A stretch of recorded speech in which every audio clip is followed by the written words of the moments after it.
Even within the Old Testament Hebrew Bible, animal sacrifice is controversial. So there are prophets saying you shouldn't do this anymore. When you kill an ox, it's as bad as killing a human being. The prophets say, and God doesn't want all of this animal sacrifice. Please stay tuned to our program to find out more. Welcome to today's show, where we will continue hearing from the distinguished panelists about how the respective religions uphold the universal truth of kindness toward all sentient beings. Warning: you might find the content herein disturbing, but the truth must be revealed. On October 27, 2019, a discussion titled Faith Panel on the Relationship Between Religion and Veganism, which took place in London, England, explored the interrelations between spiritual beliefs and cruelty-free plant-based living. It was organized as part of London's VegFest UK, one of the biggest annual vegan festivals in Great Britain, dedicated to celebrating, expanding, and relishing with gusto the life-affirming vegan trend. Among the panelists were scholars and activists from diverse religious backgrounds. Lara Balsam, director of the Jewish Vegetarian Society, Mara White, Muslim animal rights activist, Krishna Gandhi, Hindu animal rights activist, Dr. David Clough, Methodist preacher and professor of theological ethics at the University of Chester, Reverend Janie Hiller, ordained minister and pioneer activist in the Anglican Diocese of Bristol, along with panel chair Trey Kelly, an anthropologist and PhD student at Manchester University. Each of the individuals in this respectable group of advocates reached the conclusion that being vegan is an essential aspect of following their respective holy scriptures.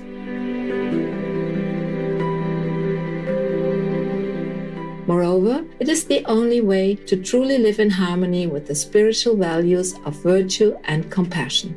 These panel members discuss how they came to realize that our concern for the welfare of animals lies at the very heart of any religious belief and thus should ideally be a top priority for any person of faith. So in Islam we have something which involves animal sacrifice, which is Eid. And so the whole point of animal sacrifice on that day is kind of to commemorate what Prophet Ibrahim did for God when God tested his loyalty. There are other ways that you can celebrate Eid and make sacrifices without making it an animal sacrifice. You can sacrifice your time, your money. It doesn't have to be an animal. It's a personal sacrifice that is important.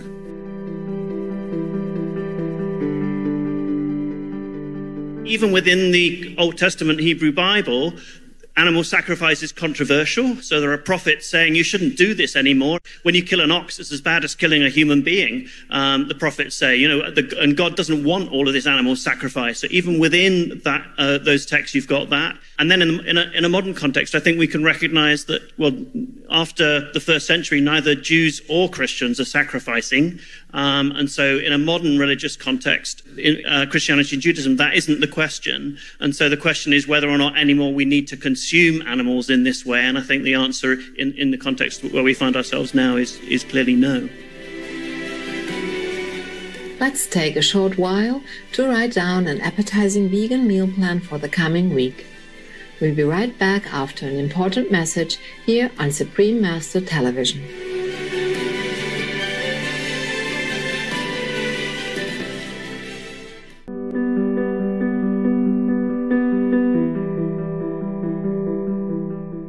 Welcome back, peace-bringing viewers.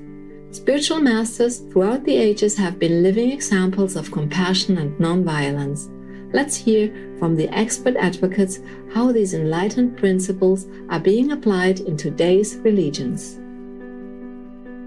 So the kind of outreach that I do is I'll take part in the Cube of Truth, and they've got footage of halal slaughterhouses as well as other slaughterhouses. So I'll show Muslims that this is not just in regards to the non-halal meat, it's also to the meat that you're eating as well. There's cruelty in all meat production, not just non-halal. Another thing that I do is Whenever I take part in marches now, I'll always have my sign showing religion in it as well. So the quote that I read out earlier, a good deed done to an animal is like a good deed done to a human being.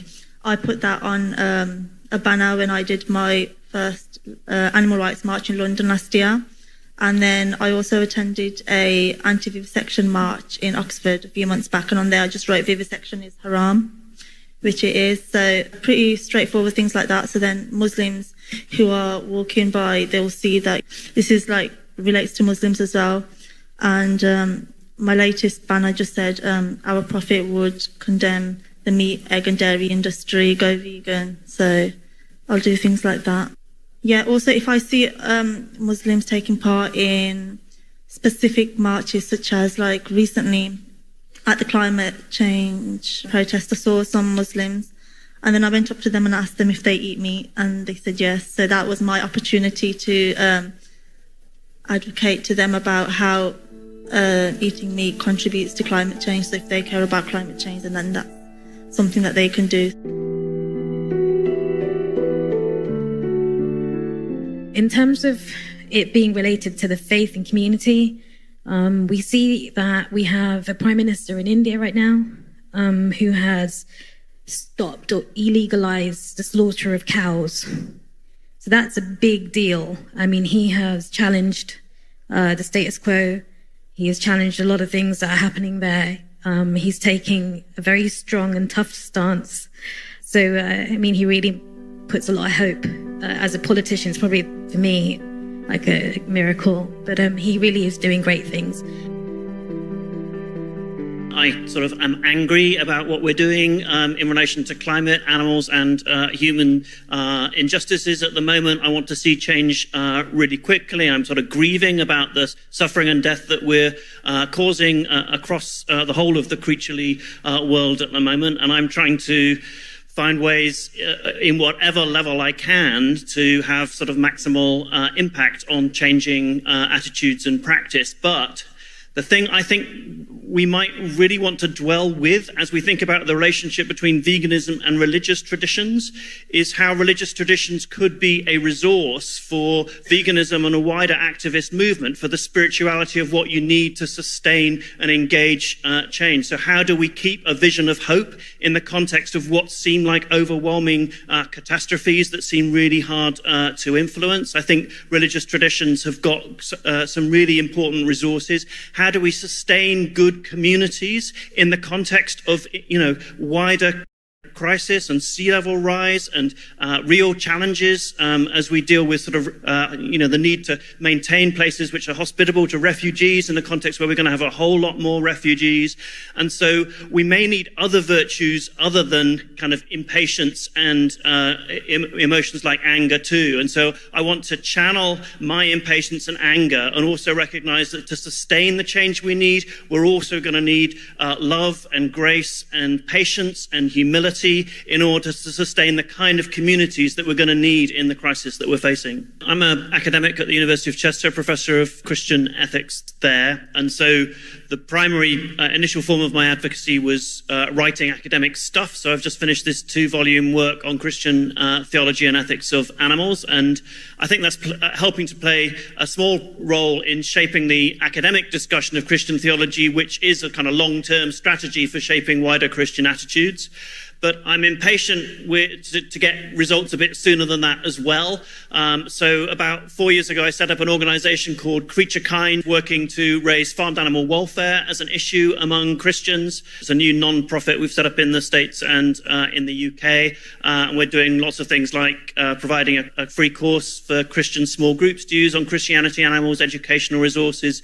And we're also working on food policy with lots of Christian institutions, saying, okay, if you think like us that Christians have got reasons for caring about animals, then can we help advise how you're going to reduce consumption of farmed animals and move to higher welfare sourcing in your institutional food policy?